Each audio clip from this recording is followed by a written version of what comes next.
अस्सलाम वालेकुम dear student. हमने introduction to statical theory part 1 का नेक्स्ट हमने एग्जांपल स्टार्ट की हुई थी। आज वही हम नेक्स्ट डिस्कस करेंगे। हमारे पास एग्जांपल नंबर है 24। तो हमारे पास इसकी स्टेटमेंट है, card is drawn at random from a deck of the ordinary playing card. What is a probability that is a diamond और अ फेस कार्ड और अ किंग। तो हमारे पास सबसे पहले हमारे पास कार्ड है, रैंडमली हमने थ्रो किए गए हैं, वो ऑर्डिनरी प्ले में डेक कर रहे हैं। तो इसी तरह हमने प्रोबेबिलिटी कैलकुलेट करनी है डायमंड के लिए, फेस के लिए और किंग के लिए। हमने लेट कर लिया, जो ए है वो हमारे पास डायमंड कार्ड को रिप्रेजेंट कर रहा है, बी हमारे पास फेस को रिप्रेजेंट कर रहा है और सी हमारे पास किंग को रिप्रेजेंट कर रहा है। इसी तरह अब हमने क्या करना है, वन बाय वन इन सब की प्रोबेबिलिटी फाइंड आउट करनी है। हमें पता है 3 वेरिएबल है, 3 वेरिएबल के लिए हमारे पास फार्मूला क्या होता है, probability of A unit B unit C is equal to probability of A plus probability of B plus probability of C minus probability A intersection B plus minus probability B intersection C minus probability A intersection C plus probability A intersection B intersection C. तो सबसे पहले हमारे पास आता है probability of A. Probability of A में हमने देखा कि हमारे पास क्या कार्ड कितने हैं, डायमंड हमारे पास टोटल कार्ड कितने हैं, फिर 13। हमारे पास टोटल हमारे पास क्या है 52। हमारे पास 13 फेवरेबल है, टोटल हमारे पास 52 है। तो प्रोबेबिलिटी ऑफ ए हमारे पास आ गई 13/52। इसी तरह प्रोबेबिलिटी ऑफ बी हमने देखा कि हमारे पास फेस कार्ड टोटल हमारे पास फेवरेबल कितने होते हैं, 12 होते हैं और हमारे पास हमने और टोटल आउटकम्स हमारे पास कितनी है 52 है। तो ये हमारे पास प्रोबेबिलिटी ऑफ बी आ गई। इसी तरह प्रोबेबिलिटी ऑफ सी हमने देखा कि इनके फेवरेबल कितने कार्ड्स होते हैं 4, टोटल हमारे पास 52 है। तो प्रोबेबिलिटी ऑफ हमारे पास सी आ गई 4/52। इसी तरह हमने क्या किया, B probability of A intersection B, probability of B intersection C और probability of A intersection C calculate कर लिया। तो वो हमारे पास कैसे है, यहाँ पे हमारे पास प्रोबेबिलिटी ऑफ ए भी आ गई है, प्रोबेबिलिटी बी को डिवाइड करवा दिया, ए के ऊपर जो वैल्यू है वो हमारे पास आ गई प्रोबेबिलिटी ए इंटरसेक्शन बी। इसी तरह प्रोबेबिलिटी बी इंटरसेक्शन सी हमने फाइंड आउट कर लिया। इसी तरह probability A intersection C find out कर लिया।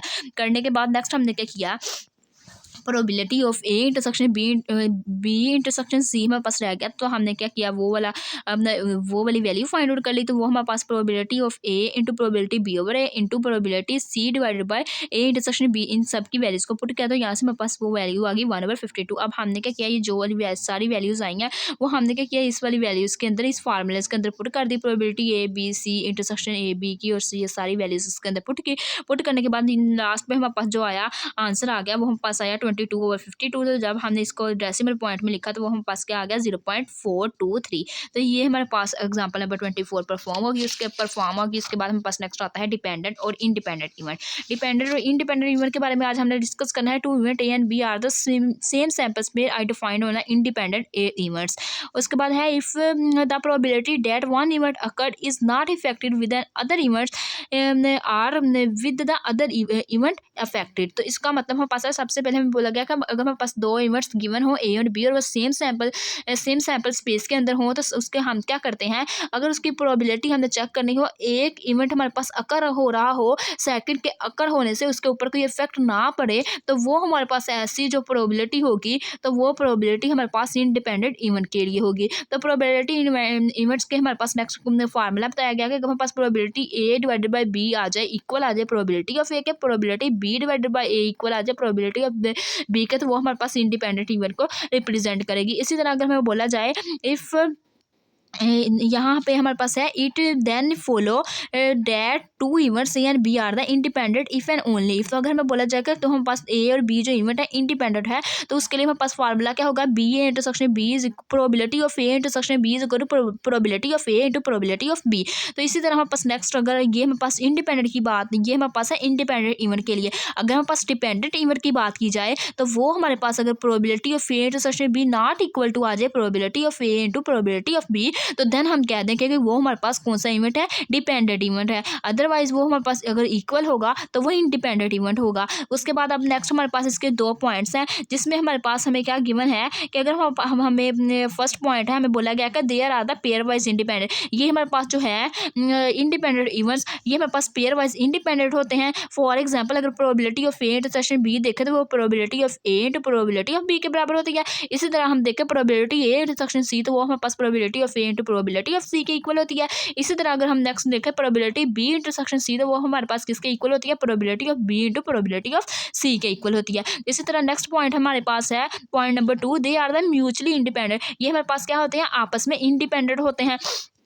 कैसे, अगर हमारे पास यहाँ पे दो वेरिएबल्स की बात हो रही है तो यहाँ पे हमारे पास दो से ज़्यादा वेरिएबल मीन तीन वेरिएबल आ गए, probability of A intersection B intersection C, तो वो हमारे पास किसकी इक्वल होगी, probability of A into probability of B into probability of C. इसी तरह हमारे पास इससे रेलिवेंट हमारे पास एग्जाम्पल है, एग्जाम्पल नंबर 26 आज हमने वो डिस्कस करनी है। Two events A and B are such that probability of A is equal to 1/4 into probability A divided by B is equal to 1/2, probability B over A is equal to 2/3। First point हमने find out करना है are A and B are independent event, second हमने calculate करना है are A and B are the mutually exclusive event, third हमने find out करना है probability, find probability A intersection B and probability of B की values को हमने find out करना है। तो सबसे पहले हमने चेक करना है कि आया कि ये हमारे पास इंडिपेंडेंट इवेंट है, तो इंडिपेंडेंट इवेंट के लिए हमें क्या करना पड़ेगा, हमें चेक करना है कि probability of A divided by B probability of B है, प्रोबेबिलिटी ऑफ ए है, इसी तरह probability B divided by A हमारे पास प्रोबेबिलिटी बी है। तो हमने चेक किया कि हमारे पास कौन सी वैल्यू गिवन है, probability A divided by be given है।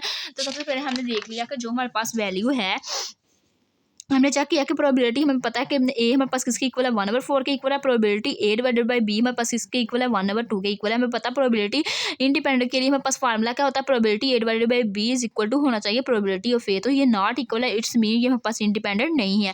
उसके बाद हमने क्या करना है, mutually exclusive event point number 2 हमने फाइंड आउट करना, तो हमें पता होना वो हमारे पास क्या होता है, probability A divided by B equal आना चाहिए 0 के।